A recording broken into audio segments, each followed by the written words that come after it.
Hello and welcome to the Hidden Why podcast. I hope you are fantastic. Thank you so much for tuning in today. This is episode 1118 and it's my interview with Donna McGeorge. She's a well-known productivity specialist and author of a number of books, including her newest book, The ChatGPT Revolution, which is exactly why I reached out to her, because I use the AI tools a lot in my workspace.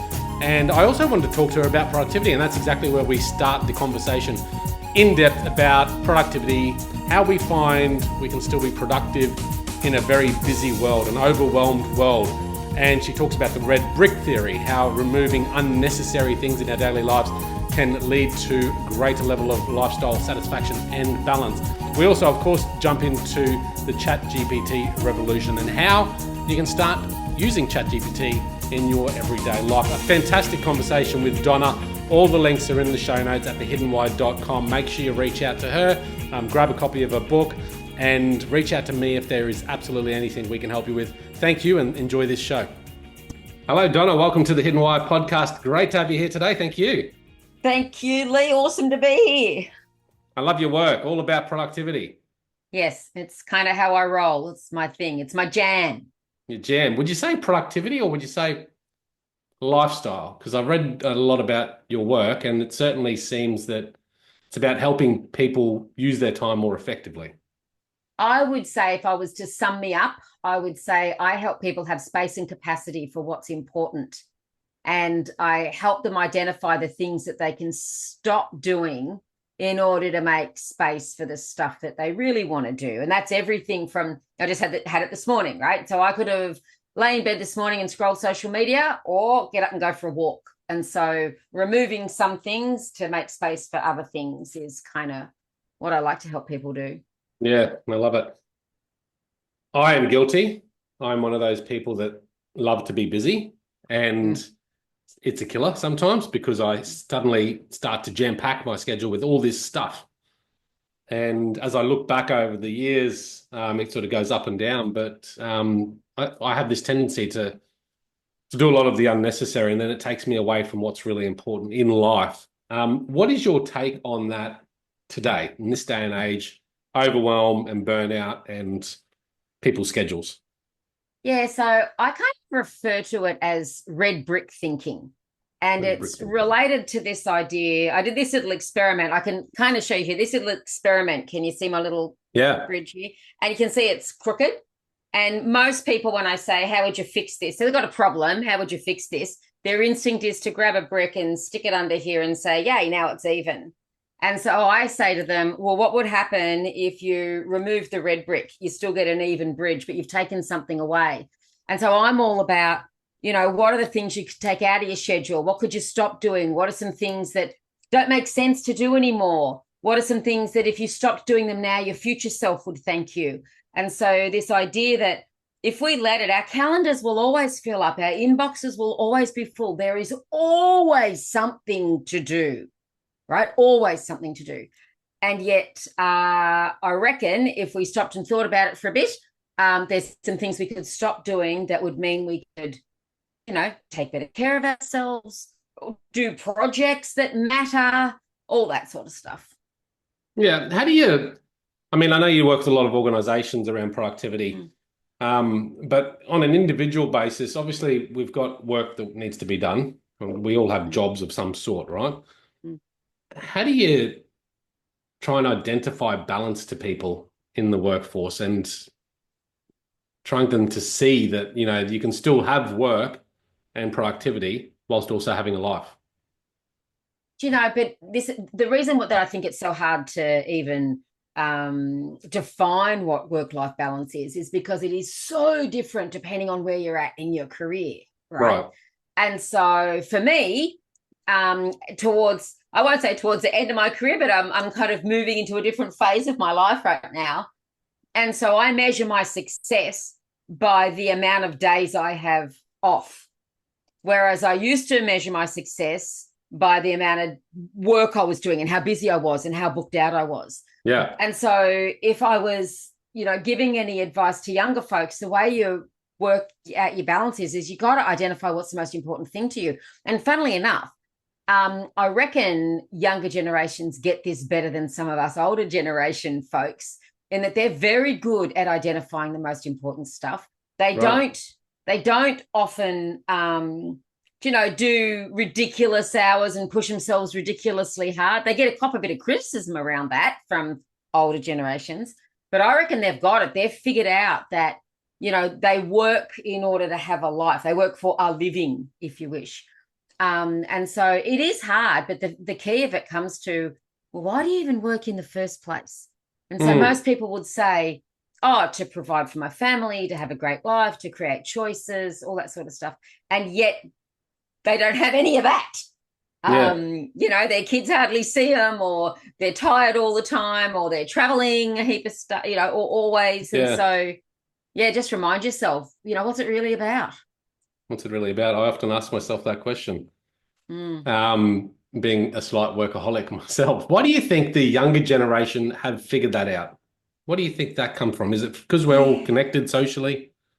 Look, it could be because they've watched their parents just be, in many cases, not fully present, burnt out, made redundant a gazillion times. I mean, we've come through 4 decades of downsizing the people in organizations, but we continue to upsize the workload. So it could be a reaction to that. It could be, apart from COVID, the younger generations haven't had a lot of lack in their world. And so this idea that you can have whatever you want whenever you want it is fairly real for them. And it's not that they're not willing to work hard. I don't want to kind of do any of that, because I know my daughter's a perfect example of this. She has a job that is pretty much a 9 to 5. She refers to it as a lazy girl job. She's not lazy, but she plays violin in the Geelong Symphony Orchestra. She's a musician. She likes being in that creative world. So she has a job that frees her up to be able to do that. And I don't know why necessarily, but I think this generation is just way better at that. Absolutely. Yeah, I guess I look back at it and go, okay, well, I'm that older generation that has this idea of, working. And when I was younger, obviously my values have changed since, but certainly to set your lifestyle up so you can have income and financial success, so you can have a house and all that sort of stuff. And that's why I sort of went out into the workforce and worked my butt off to get ahead. Do you think the young people have that same vision, or they just think, well, we're always going to have it and it doesn't matter?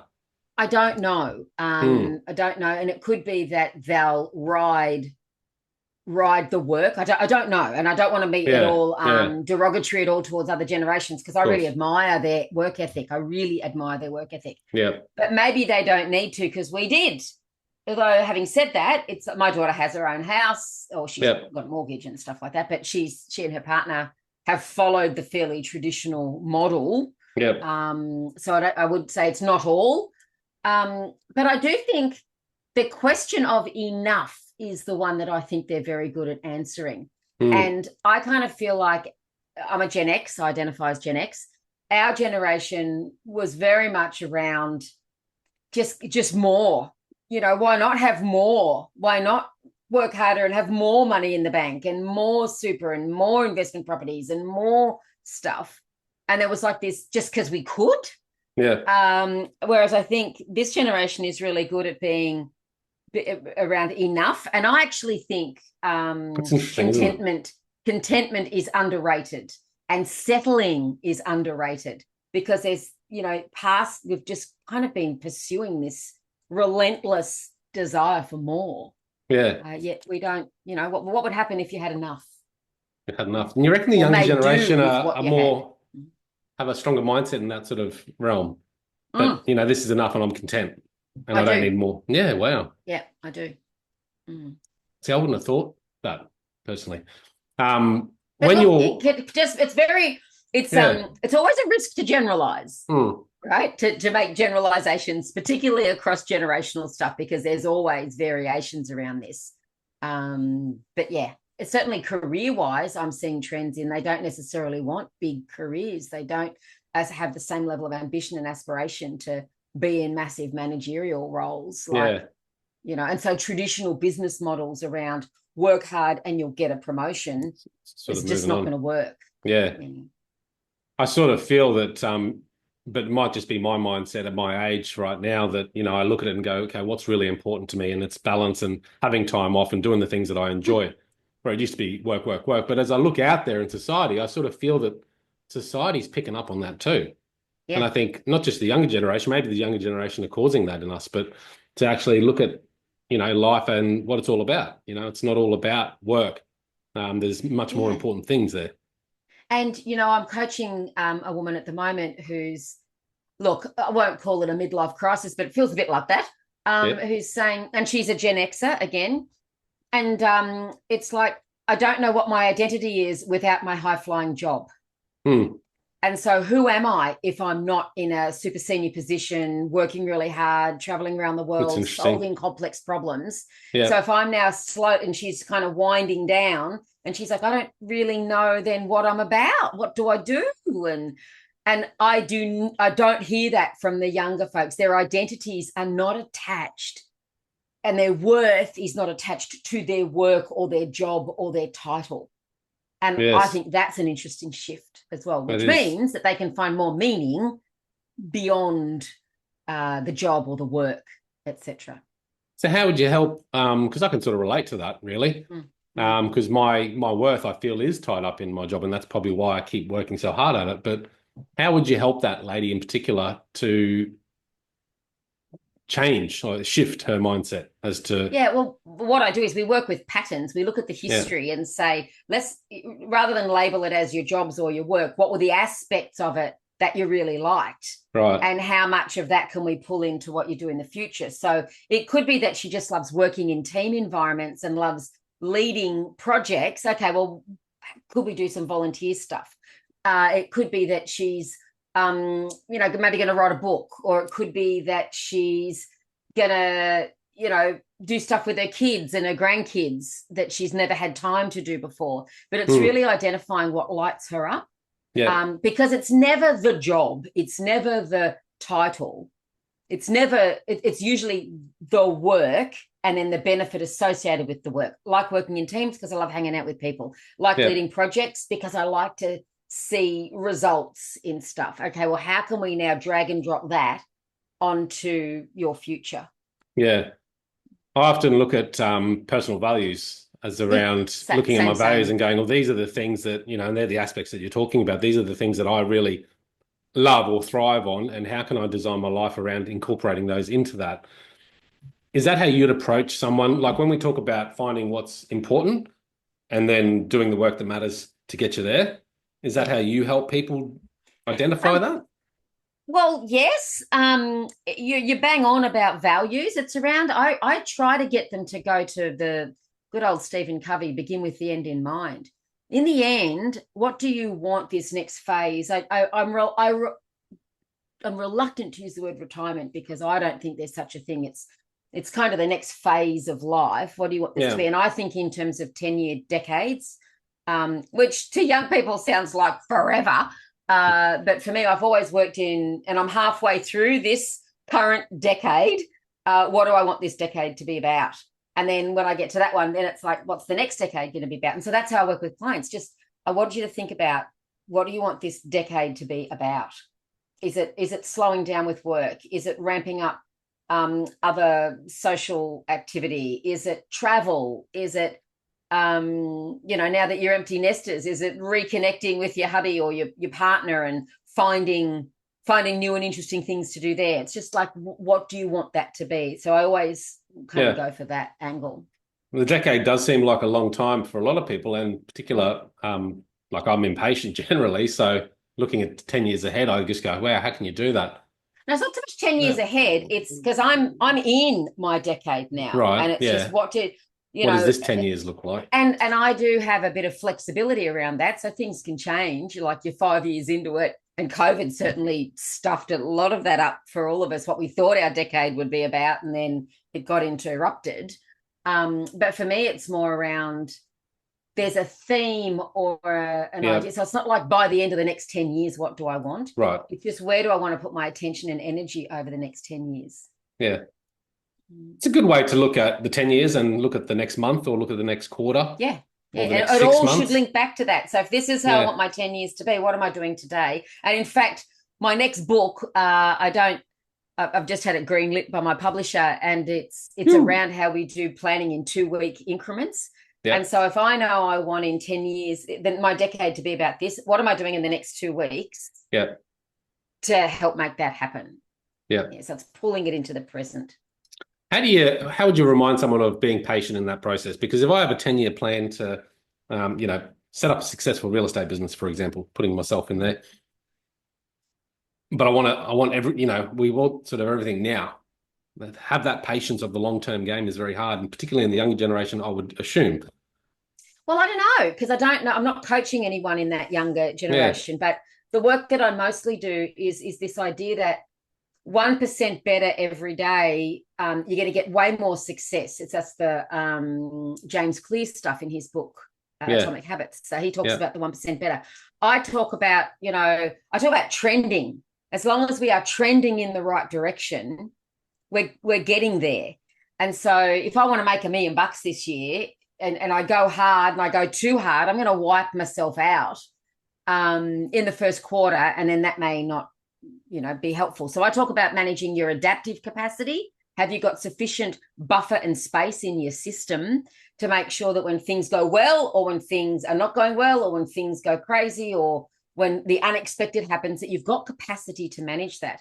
So I talk about the 15% rule. And so building in 15% buffers. But in terms of impatience, if I was coaching you, and I feel like I kind of am right now, if I was coaching you, I'd be saying something like, where has it ever happened overnight? There's no such thing as overnight or speedy success. Certainly not sustainable. No. So my question to you would be, where have you experienced that? And chances are you're going to say, oh, well, not really. And you built your last business over X amount of years. I'm like, well, okay, so it just takes time. Takes time. I often look back at the values again and go, okay, well, as long as you're aligning your daily life with your values. Yes. And like you said, improving 1% every day, it doesn't matter. I mean, you'll get there. Things take time. Absolutely, you get there. So it could be, you could have, not you specifically, but someone who's very impatient and constantly wanting to be taking action could have a dopamine addiction, which is triggered by activity. So if I'm sitting still and waiting, it means I am wasting my time. That means if I'm not constantly doing something, then I'm not being successful. And so depending on the diagnosis, I could say it could just be that you've got to learn to sit in boredom for at least half an hour a day. Right? And just let the world happen, let it emerge. Yeah, no, I agree. If you're working with an organization around productivity, how do you identify what's important to the business, but then also at the individual level? Does that make sense? Yeah. It's kind of a curious question that I've got. Yeah. You don't always have exact alignment, but there has to be some kind of overlap, right? Otherwise, people can't stay in organizations if there isn't some. So if you think about the organization's values and its intentions in one circle, then you think about the employee's needs and intentions and values in another.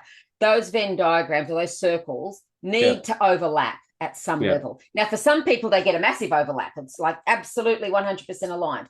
For others, they drift apart, and for others, it might be a very thin sliver. I think the thinner the sliver, the harder it would be. Yeah. Because it would be hard to show up to work in an environment where you don't have a values match. So it's either you find a way to match and to move your circle closer, or you leave, I guess, because it's very hard for an individual to influence at an organizational level to get them to shift their values. I think that just raises the importance of a company or a manager looking at their staff and going, okay, what are the values, and aligning their values with the company's values and putting them in positions that there's a fit. Yeah, and I think the only risk we have here, so sometimes people misconstrue values as cultural fit, and I'm a big fan of diverse workforces, and I think if you're constantly looking for 100% alignment, you're going to really miss the opportunities of having, different thinkers, of having challenges, of having alternatives. And that's where breakthroughs happen, when you've got people that just say, oh, I don't know about that. So for me, it would be creating a culture of, yes, we want alignment on our vision and potentially our values, how we show up and work together, but we want massive diversity on how we're going to get there, and what are the initiatives we could take, and, what's something different we could do as well. Yeah. You've got a book there that I want to chat about very soon called ChatGPT, the ChatGPT revolution, which is an interesting topic. Mm. Before we get there, if someone's listening to this and they're feeling overwhelmed with their life, they're just calendar full schedules. Mhm. What are the top three tips you'd give to someone to try and balance that out and remove those two bricks to create space for them? Yeah. So a few things that I talk about. The biggest lever that most people can pull straight away is meetings. Okay, so are you in too many meetings? Could you send someone else? Are you in meetings that should be emails? Really do a deep dive and think, am I just in too many meetings? And I always advise people that to have some kind of gap in your day. So I try to only do meetings between, say, 10 and 4, because I like to determine how my day starts and I like to determine how my day finishes. So it's really hard to get me on a meeting before 10 o'clock in the morning. I made an exception for you on Brisbane time up here today, Lee, just for you. But you'll never get me in a meeting after 4 o'clock in the afternoon, particularly on a Friday. So I kind of say to people, you decide. And there's a lot of learned helplessness around meetings. We think that we're at the mercy of our clients, our team, our bosses, our whatever, but actually you can determine what meetings you go to and what you don't. There's consequences, of course, but you can determine that. So that's the first thing. The first lever we can pull is meetings. Yep. And all of this is red brick thinking, by the way. The second thing we can do is pay attention to the clock in our body, not the one on the wall. So we all have cycles in our day. There's a standard one that about 80% of us have, and then there's always the little variations that a number of people different about. And so I'm very good in the mornings, so I protect that time for my most important deep thinking work. Some people come good at around 10 in the morning, some people are more afternoon. Figure out your best 2 hours in the day and protect that from meetings so that you can then do your real work, your focus work. So that's the second thing. The third thing I'd say is you got to figure out something every day that you're going to do that your future self will thank you for. So a lot of people come to me and say, I'm swamped, I don't know where to start. I've read all your books and I just don't know where to start. And And I'll say it starts this afternoon. So 4 o'clock today, you stop and you think, what could I do in the next half an hour, hour and a half, however long, that would make Monday, we're recording this on a Friday, so I don't know when it'll be released, but let's, for the sake of this, it's Friday today, 4 o'clock today. What could I do today that would make Monday awesome? Now, if it's not a Friday, what could I do the Tuesday afternoon that would make Wednesday morning easier? So it could be anything from, I've got a bunch of meetings in the city. Do I look up the best route to take and where is the nearest car park? And I know that rather than most of us will just jump in the car, head into the city and go, oh, shit, where am I going to park? Right. And so figure that out. I plan my wardrobe. I plan my food. I do as much as I can so that the next day I'm not wasting really valuable time with decision fatigue or choice fatigue or overwhelm. Yeah. So it always starts with the night before or the day before in that evening piece. Yeah, I like that. Certainly that habit of planning your next day in the afternoon or that evening is phenomenal. And I find it takes away the thought in my brain about what's happening tomorrow. When I've planned it down and I've seen it all, then I'm not stressing about it in the middle of the night. Right. And you'll do what I call the 3 foundational things. I know you wanted me to give 3 tips, but here's kind of a 4th with 3 parts.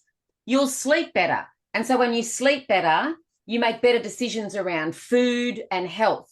And when you're making better decisions around food and health, you'll start to move better. So when people say to me, how can I be more productive?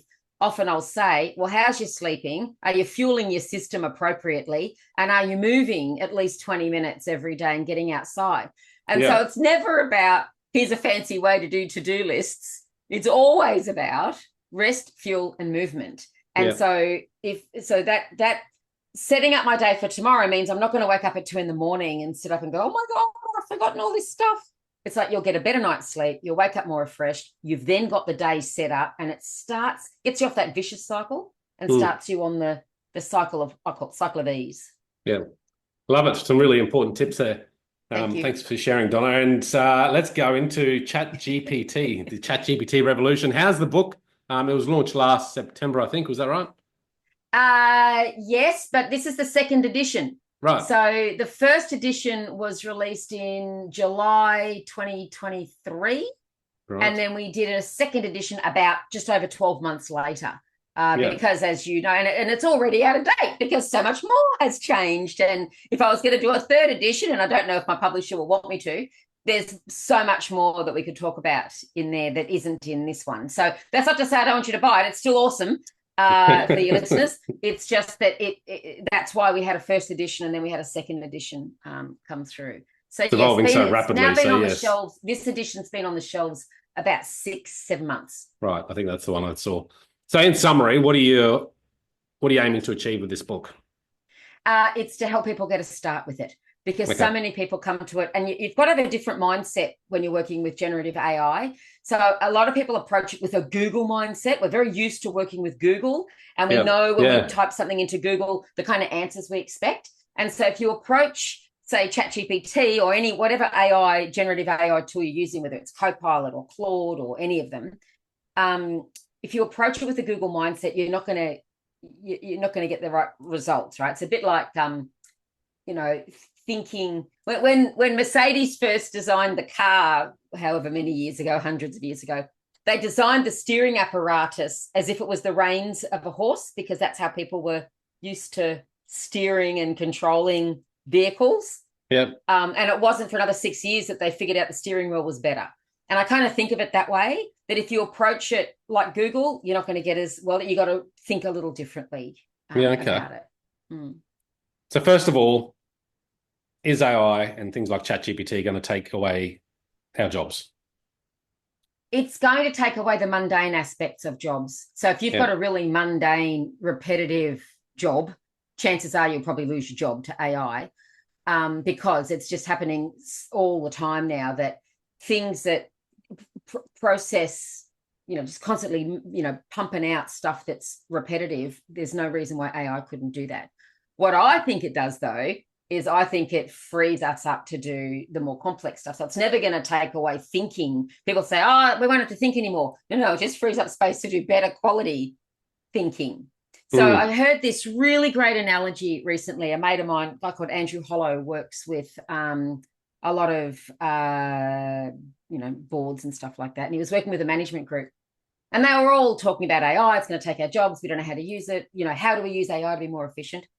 And the CEO there said, no, here's how we're going to think about this. If you had a brand new employee that was like an intern or just, an assistant for you, what would you get them to do?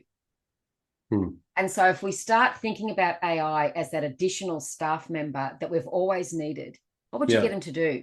So marketing might get them to do research. Finance might get them to crunch some numbers and look for patterns in numbers.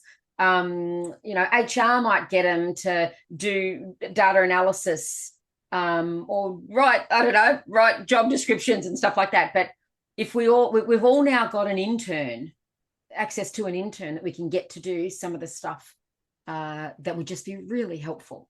Yeah.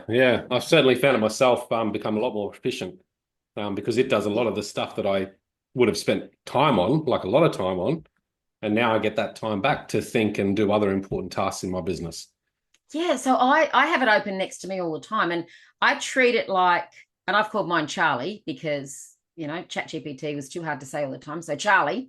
And so I've now got mine there because it's no different to me having someone sitting next to me and saying, hey, I've got this concept in my head and I need to sum it up with 3 words. I want to try and create a model, or I'd like some alliteration or something like that. Yeah. What would you suggest? Give me 10 different ways you would do it. Yeah. And before I know it. And so that stops me sitting here agonizing versus, okay, now I've got some ideas which always spark something. It doesn't always give me the perfect answer, but it always sparks something. Yeah, I love it. What would you say to the skeptics? Because I often hear it when I'm talking to friends, family, etc. It's no good. How do you know its information's great? What would you say to those? Getting better and better all the time. Like I'm old enough to remember when the internet started to become mainstream, and the same things that people are saying about generative AI are the things we used to say about the internet. It's going to take jobs. It's going to dumb us down. You can't trust it. It's not reliable, all that sort of stuff. And it's the same thing happening now. So it's getting better and better. But, I'm not going to run a lesson on it. And anyone that's listening that's interested can go Google it. And there's a gazillion videos on YouTube about how to do this. But I've started to create what's called custom GPTs. And so a custom GPT is trained. I've got PDFs of all my books. Every article I've ever written is sitting in this custom GPT. So now when I talk to it and now when I ask it for stuff, it's using my IP, my thinking, and my voice. Right. So it's not having to, the thing that your cynics are talking about is the hallucination where it makes up stuff. It does make up stuff. But you know what? So do humans. We get stuff wrong all the time. I think we sometimes have an unrealistic view of what we think AI should be, when actually we don't have that same expectation of humans. So lower your expectations would be a bit of advice. And the second thing is get into custom GPTs and train ChatGPT on the information you work with all the time, the websites you go to, the data you refer to all the time, and then it will give you much better results. Yeah, okay.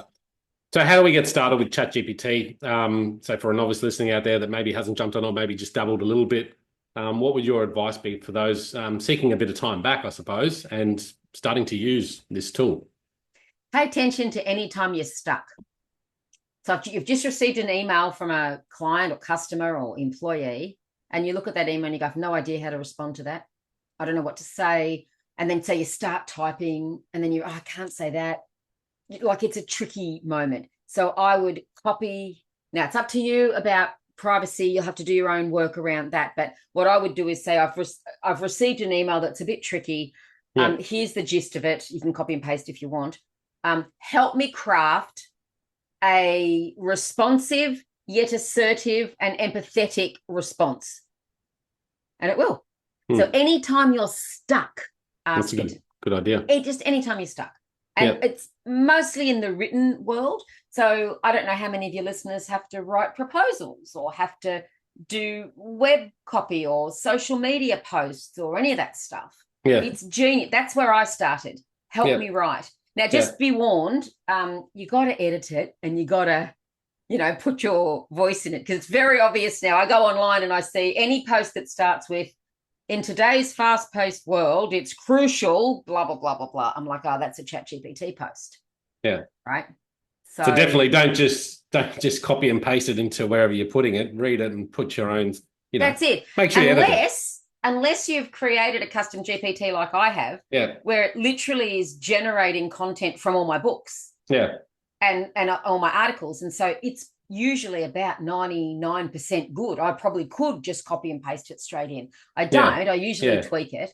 But even for me, because in my books, I use language like, I reckon, blah, blah, blah. And so now my ChatGPT responses are saying, I reckon in there. And I'm like, okay, that's cool. Sounds like me. That's you. So obviously, I love that idea. Anytime you feel stuck, you could use ChatGPT as like your sidekick assistant to help you brainstorm ideas, write things, whatever it might be.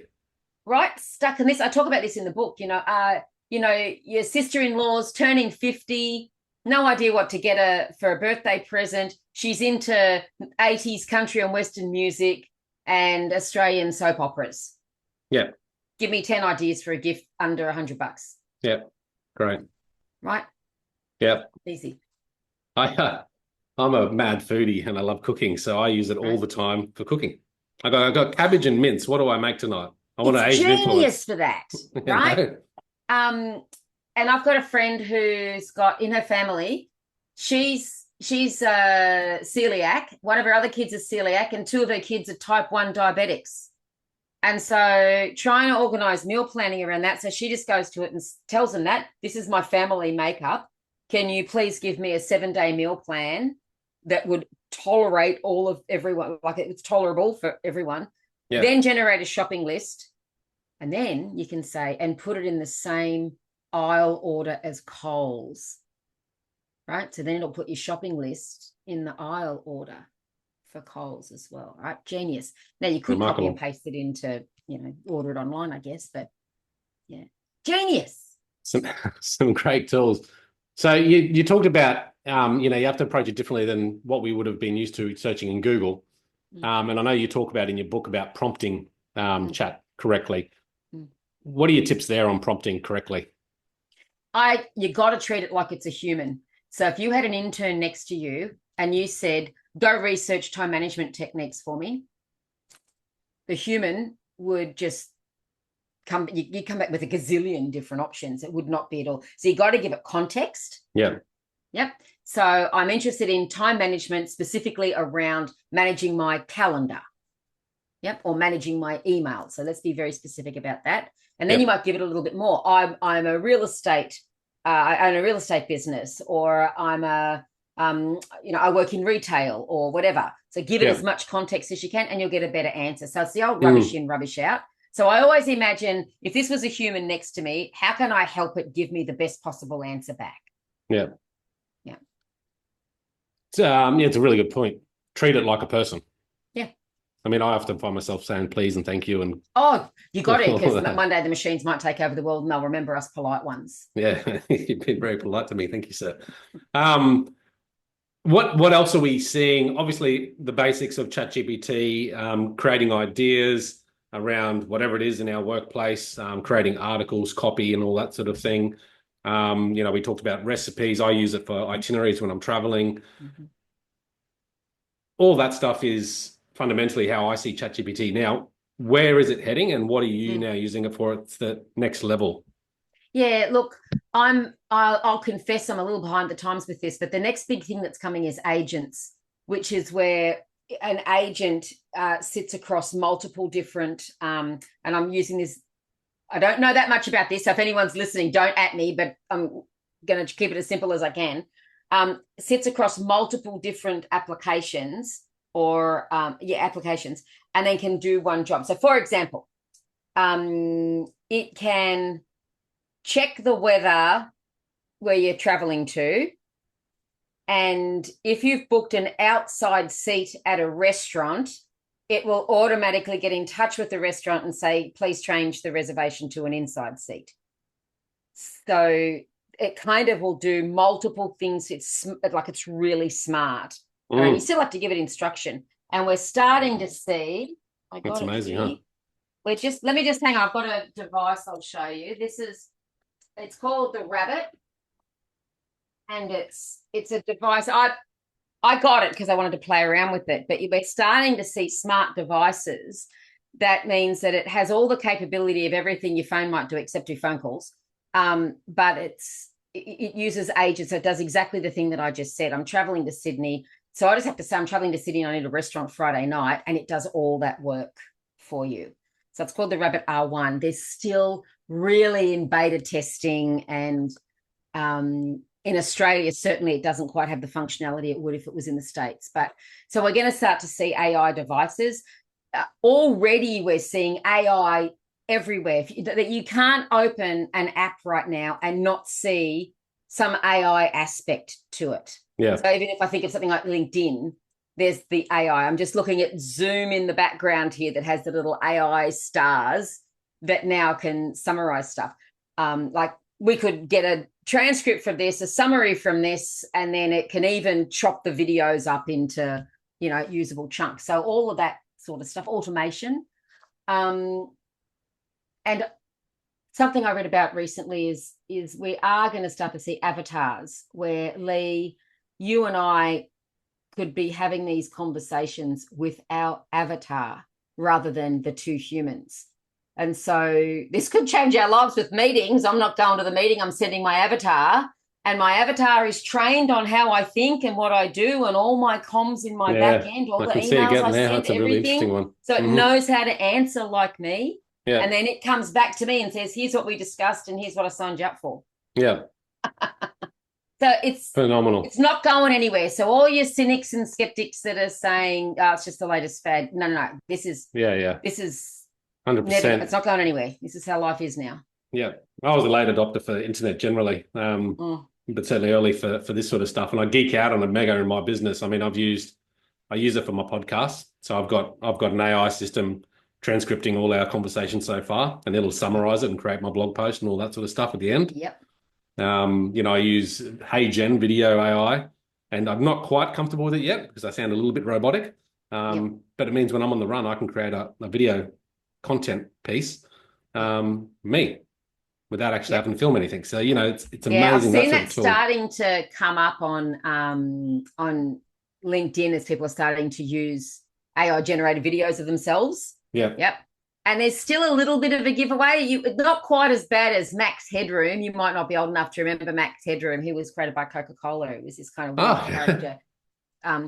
So it's not quite as bad as that, but there's some weird facial expressions that it does. So it's still not quite there yet. No. But the interesting thing is, from a leadership perspective, humans are still looking for authentic trust and real connection.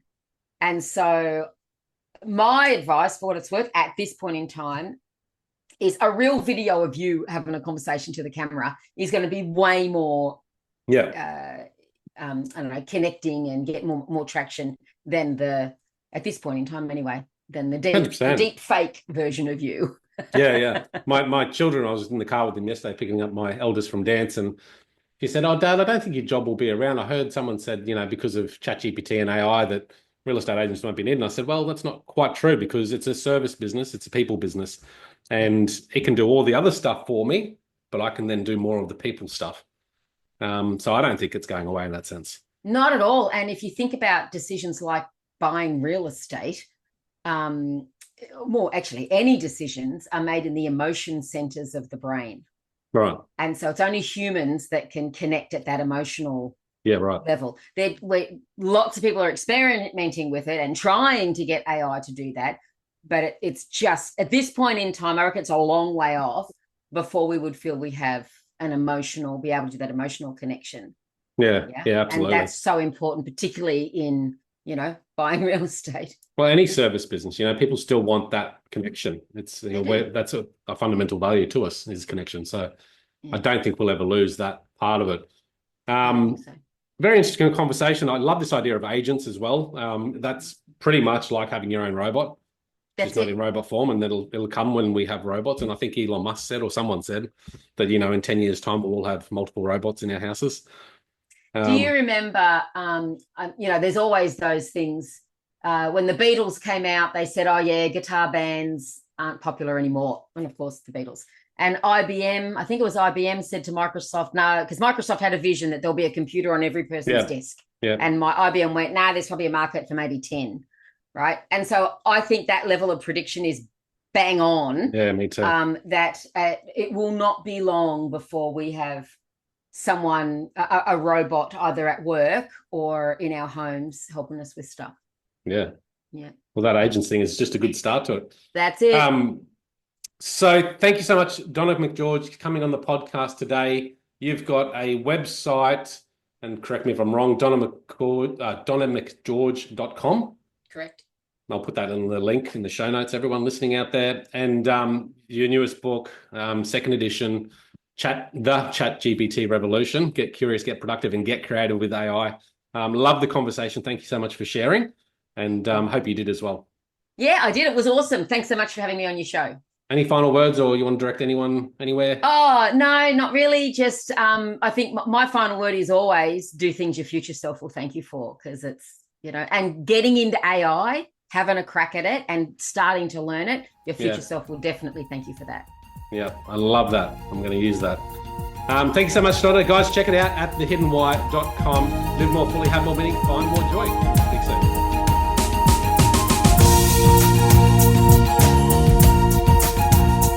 So there you have it, guys. Episode 1118, my interview with Donna McGeorge. What did you think? Let us know. Reach out, PM me, wherever you're listening to this, direct message me. You can also connect with me on Instagram and also Facebook, and follow us there for all the updated episodes, etc., that are being released. I really love the conversation. I love this topic of productivity, clearly. And I think it's really important for me to remind myself too not to be overwhelmed with the busyness of life, and I'm guilty of doing just that. So this was definitely a refreshing conversation. You know, I've found it time and time again that my plate gets so full that I have to then just stop, pause, declutter my schedule, declutter my calendar, and go back to the basics. And that's certainly what I took away from this as well. So I hope you did. Guys, reach out, of course, follow me on Instagram, Facebook, YouTube. Check out thehiddenwhy.com. The links for Donna is in there as well. I've included a couple of links to her books as well. You can support the show if you're willing to pick up a book of hers through the links in the Hidden Why podcast. I appreciate that.